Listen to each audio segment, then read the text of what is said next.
What's up, everybody? My name is Scott Waters. Welcome to Life to Metal. It's time for a rock metal update.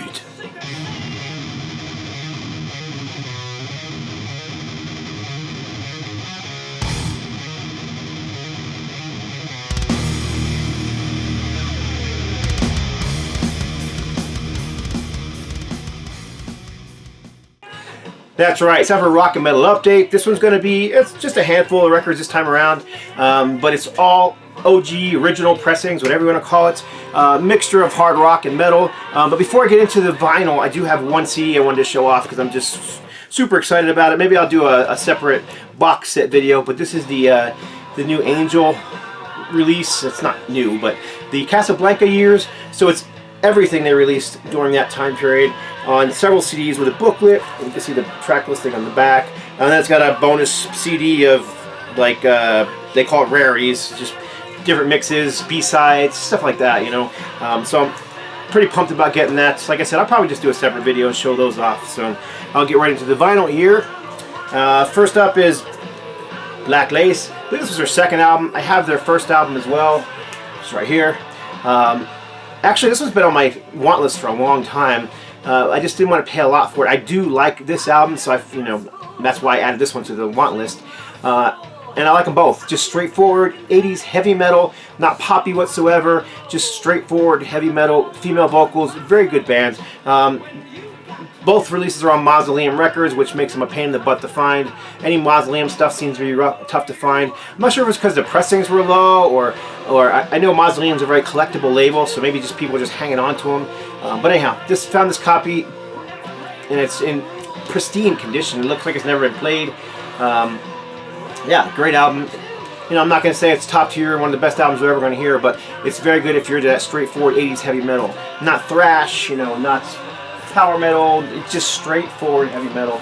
Very good band, and I quite enjoyed that. And the look is very 80s, obviously, with all the bandanas and studs and leather, and I dressed like that in the 80s.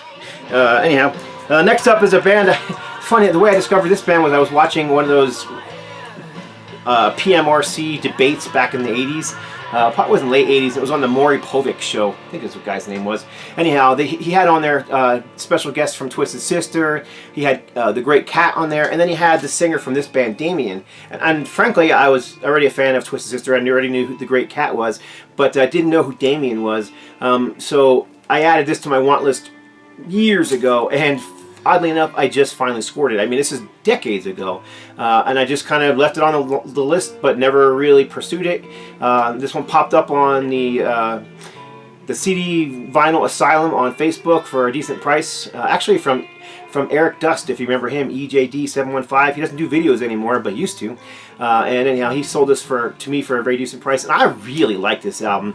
I shouldn't say, you know, I haven't heard it in 20 years, but I really haven't.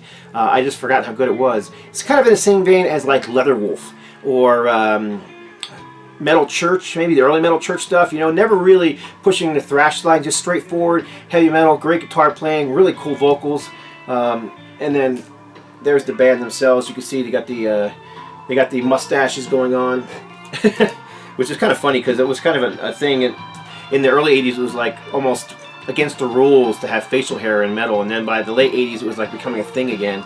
Anyhow, very good record. Like I said, if you're into you know, that kind of Leatherwolf, straightforward Armored Saint style heavy metal, that's what you're going to get with Damien. And I think this is the only album they ever released, and it's on Mondo Music out of New York. And I think this band was actually out of New Jersey, but maybe they were from New York. Who knows? Next up, this is the first album from Canadian band Sye, S-Y-E. I have their second album as well. Their second album was more thrashy. Actually, I kind of see them a lot like Exciter. And this album is kind of like Exciter too, but the other album is pushing the thrash board a little more, where this one's more straightforward metal. Regardless, I like both albums quite a bit. It's on Metal Blade Records. Again, I scored this one from Eric Dust. Here's the back cover.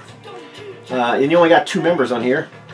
So you've got Bernie Carlos, guitars and vocals, and Gunnar Sam Augustine on bass.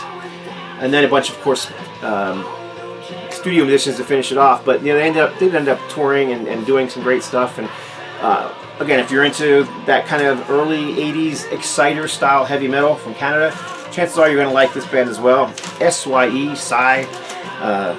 2 albums that I know of. I don't think they've released anything else.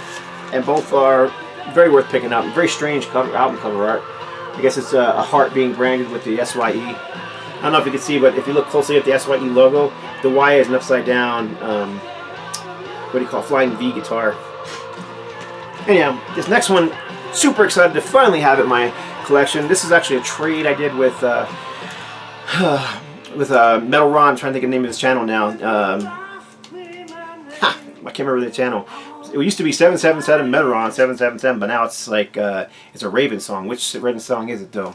Anyhow, this is AC/DC, the original Australian release of Dirty Deeds Done Dirt Cheap. This is actually an early 80s pressing of that album. There's tons of different pressings on the Albert label. Big difference is basically the color of the center label. I think this one's yellow with black writing on it. It doesn't matter. They're all the same, other than they just press at different times. But what does matter is this album came out in the 70s. This was like 76, I believe it was. The album didn't come out in the United States until 1981, I believe it was. After Back in Black had become huge, they suddenly released Dirty Deeds here with a different track listing. Once again, it seems like the Australian versions and the United States versions had different track listings. This one has Rest in Peace or Rock in Peace, R.I.P. on it, which I don't believe was on the American version. So, and I don't remember if there's going to be some Rockin' was on the American version or not. Regardless, I just always wanted to have a copy of this. Always liked the cover art, and I just like the track listing here. It's just superb. So anyhow, finally glad to get this one in my copy. Thank you very much, Ron. Mind Over Metal. There you go. Mind Over Metal. Raven, that's the song. Alright, so AC/DC. He also threw in a nice little bonus item that I wasn't expecting. This is a promo release for Cinderella. With Push Push Live. I don't know what you got. You don't know what you got till it's gone, and Fire and Ice, and Once Around the Ride Live. So it's basically 3 live songs and 1 studio track, and the studio track is Don't Know What You Want Till Don't Know What You Got Till It's Gone. So that's what this was an advanced copy of. Very cool. I've never seen this, so nice addition to the collection there. And again, an original pressing. Picked this one up for $3, and I picked it up more out of curiosity than anything else. This is Fierce Heart. And I picked it up because I know who the guitar player is. The guitar player is Rex Carroll, who ended up making a name for himself in the band White Cross in the Christian metal scene. This, however, was pre-Christian, his pre-Christian days, I guess. But Fierce Heart are a, I'd call it like just straightforward hard rock, AOR kind of style. Early 80s hard rock kind of has, but it has an edge because of his guitar playing. Very good album, actually. I'm surprised how much I enjoyed it. I was kind of expecting kind of a weak, you know, sometimes when I think of AOR, I just think, you know, keyboard saturated and all mid-paced, and it just doesn't grab you. But with this particular album, the guitar playing is just out front. It's got a solid edge to it, great guitar playing, and great vocals and hooky songs. So I was actually probably one of the best $3 I ever spent, because I've already spun this 3 or 4 times and quite enjoyed it. So anyhow, this is called Fierce Heart. So what year does this come out? 1980 something or other. I don't know what year it came out. I can't see it either. So early 80s. Okay, this is just actually I picked this $3 album up in California when I was out there not too long ago. I also picked this up in California when I was out there. This is the Trial by Fire 12-inch. And I used to have a cassette singles, remember those, of this album. And man, I loved it, and the reason I picked up the cassette single was because it had Nobody's Fault on it, which is, of course, an Aerosmith song. It's just such a heavy Aerosmith song. 1976, that song was released, and it was just so freaking heavy for 76. I mean, people say Sabbath was heavy, and they were, but that's a song like Nobody's Fault was different. It had heavy riffs. It wasn't just, you know, sludgy, down-tuned. It was aggression, and that's what I loved about the song, and Testament did a great cover of it. So I played this cassette single over and over again, wore it out, and stumbled across this, so I snagged it. It was a little more than I usually pay for a single, but I don't know, I just really liked it. Plus it's got a song in there called Reign of Terror, which was not available on the vinyl, and of course the A-side is Trial by Fire. I'm just a Testament fanatic. Someday I'll show my Testament collection, which is just most of their albums on vinyl and CD. Next up, funny enough, I was watching a video from Rene from Spain just yesterday, and he showed Odin, He called him Odin, and I kind of like that pronunciation. This is an original pressing of Don't Take No for an Answer. This used to sell for stupid amounts of money. It's much easier to find now. I actually stumbled across this at a record show, and it wasn't very much. I can't remember, but it was under 10 bucks. And yeah, like I said, original pressing. And you got Jeff Duncan on here. Where is he? There he is. Jeff Duncan, and he of course went on to play in Metal Church. He went on to play in Armored Saint, and still with Armored Saint to this day.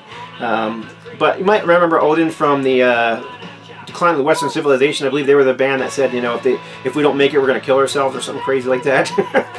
Regardless, this is a very, very good, solid, straightforward heavy metal album. The look is very much in the same vein as BLACKLACE, actually. But again, it's just straightforward metal. It's not really commercial or poppy at all. It's just straightforward heavy metal. Very good album from them. And again, I'm glad to have an original pressing. And the reason the prices have come down is because it was reissued not too long ago. The original pressing was on, there you go, white vinyl. And it has the original insert. So, cool, good album. Glad to have it. I've had a bootleg of it on CD for the longest time, so it's nice to finally have an original version of it. Okay, next up we have 4 more. Another one I picked up for $3. Y&T's Contagious. Always been a Y&T fan. I still think that their first 5 albums were the best. But I like pretty much everything they did. You know, that Summertime Girls sound that they kind of started getting into in the mid to late 80s. That's kind of what you have here. But it's still great vocals, great guitar work, very poppy, polished sound, like most of the bands were in the late 80s of this ilk. But I still enjoyed it. Very good album from them. Didn't really break, and I don't think it had any big hits on it. Let me look real quick. I just listened to this not too long ago. No, this didn't have any huge hits on it that I know of. So, but solid album, very well worth $3. This is actually a promo copy with, if you can see, it's got the little gold stamp promo on it. I don't purposely collect those, but for $3, very well worth grabbing. Next one is still sealed, and I haven't opened it yet because I just received the reissued CD version, which I've heard several times. But this is Malachi, Red Sunrise. I worked on the artwork for this album for the reissue, or it's actually an anthology because it's got everything they ever released on the anthology. This is actually their second album. California, straightforward heavy metal band, kind of Queensryche-ish in their sound. Their first album was a little more heavier, a little more raw. This was a little more polished. Keyboards are kind of a little more out front, but it's still metal. It's very much like early Queensryche, in my opinion. Their singer, who is right here, looking a bit like, you know, Jeff Tate, he actually went on to be on a band called Absalon, which is also very good. But yeah, great album. Deciding whether I want to pop it open, I probably will, because vinyl is meant to be played. It's just that I have the CD literally sitting in front of my stereo over there, and when I want to hear it, I've been playing the CD version, because the remastered sound is superb. So anyhow, there you go. Red Sunrise, original pressing of it. Would love to find a copy of their first album, but good luck. Funny thing is, we were talking to the guitar player for the band. He said, you know, back in the 90s, they couldn't give away copies of that first album. They had tons of them around the house, so they threw them in the trash. So, which is a big bummer, man, because now those things sell for like $500 on you know, Discogs and eBay, and I've seen them go for that much money. So, 2 more. This is Juggernaut, just one that I had been aware of, just never owned. Metal Blade, you know, I'll pick pretty much anything from Metal Blade up in the 80s, and kind of a straightforward heavy metal, pushing more towards the speed thrash metal sound. I haven't really played this one a whole lot, only once. Like what I've heard so far, so I'm sure I'll give this one a little more spins. Yeah, anybody might know more about this album, feel free to fill me in. I'm sure others know more about it than I do. And finally, the first album, oops, almost dropped it. First album from Victory, German, melodic heavy metal bands with Charlie Hunn on vocals. Charlie Hunn, who had made a name for himself also in Ted Nugent in the 70s. They also had for a while, not on this particular album, they had Accept's bass player playing for him, but not on this album. Again, very poppy, kind of like Sinner, the German band Sinner, but still retained a metal edge, and it's very hooky, great guitar solos. The guitars are out front. It's not all, you know, Keyboards in the front. Matter of fact, I don't even think they have a keyboard player listed on this album. They do not. So, so yeah, I still had an edge to it. You know, some of the '80s stuff, man, it just got too polished and too processed sounding, and this is not. This is more raw. The production didn't rob the band of their edge, and that's what I like about a lot of the early Victory albums. Actually, this is the third Victory album in my collection. Glad to finally grab that one as well. And that is it for this edition of whatever you call this. Appreciate y'all watching. Once again, always appreciate the comments. That's it. God bless. Stay strong.